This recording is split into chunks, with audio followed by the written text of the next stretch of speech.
अस्सलाम वालेकुम स्टूडेंट्स, उम्मीद है कि आप सब लोग खैरियत से होंगे। आज हम पढ़ेंगे चैप्टर नंबर 2 की exercise the art of Muslim women's entrepreneurship.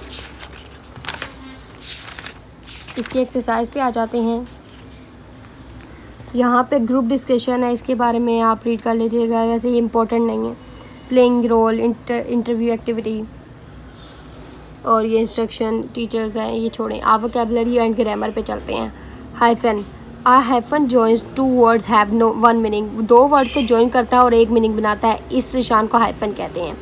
Use hyphens in writing noun words and adjective. For example not so pretty, not so pretty 3 लफ्ज़ों को जोड़ रहा है।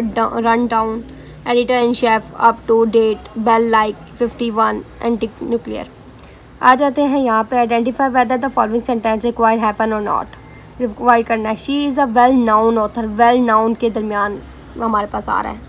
The 2-year-old told her is very old told her his computer skills are not top notch के दरमियान।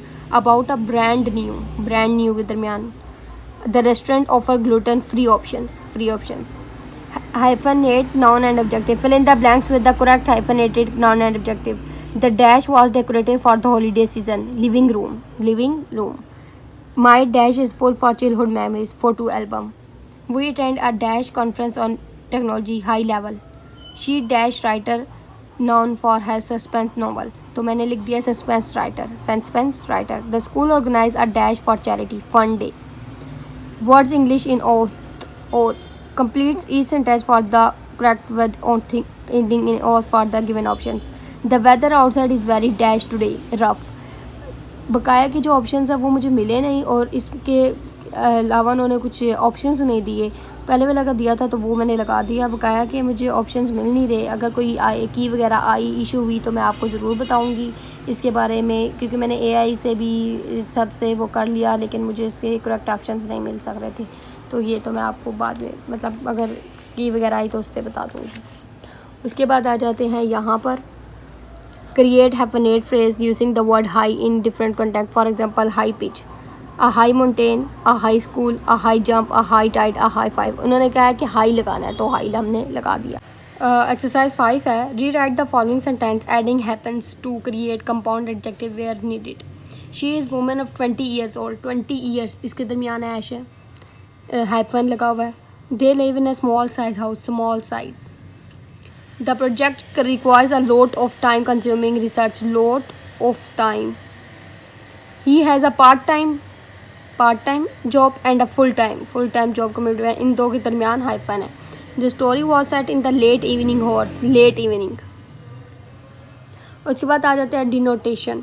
Denotive is the literal meaning of the word. It is definition you find in the dictionary. For example if you were to look up the word proud in the dictionary. वो कह रहे हैं कि denotation वो मतलब है जो आप डिक्शनरी में फाइंड करते हैं, वो कोई एक मतलब उसका। जैसे कि उन्होंने एग्जांपल दिया कि हम डिक्शनरी में प्राउड फाइंड करते हैं तो हमारे पास आ जाता है सेल्फ रिस्पेक्ट, सेल्फ स्टीम आ जाता है। ठीक है, हम उसके बारे में क्या कहते हैं कि सेल्फ रिस्पेक्ट है सेल्फ वो प्राउड फ़ख्र। ठीक है, that's the denotation of the word. Denotation का कोई एक मतलब है, क्या है एक मतलब। Connotation refers to the emotion or ideas that you think of when you read and hear a word।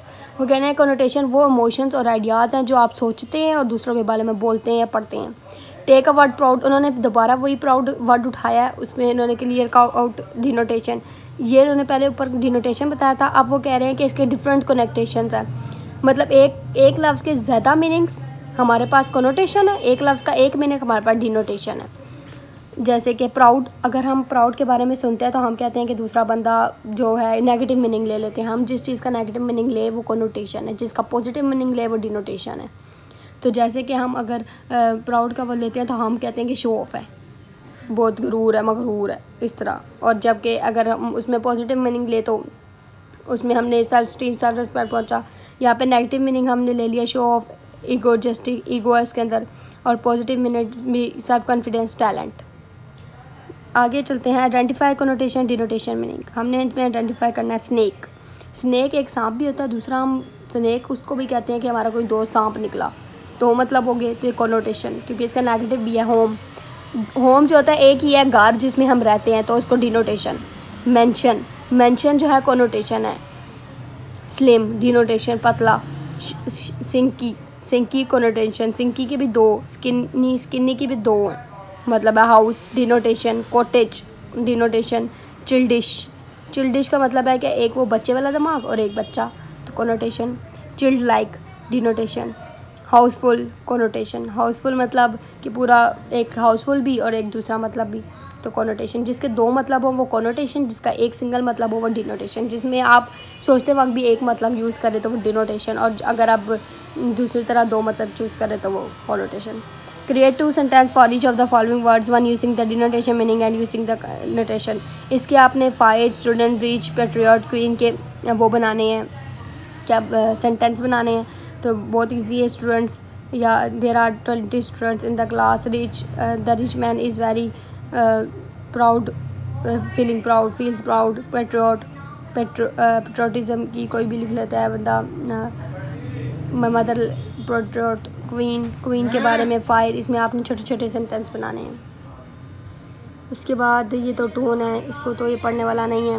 Literally device, literally device हमारे पास वो डिवाइस है जो मिल्ड और इंटरेक्ट होती है, किसी के एक्सप्रेशंस को बताती है इंटरेक्टली, जैसे कि कोई सख्त डिस्प्लेसमेंट है, when referring to something distasteless, appropriate, inappropriate, जैसे कि किसी के एक्सप्रेशंस के बारे में बताती है। Example of a saying something like passed away instead of dead, किसी के मरने के बाद, and saying we have to do let to you go inside instead of your fire.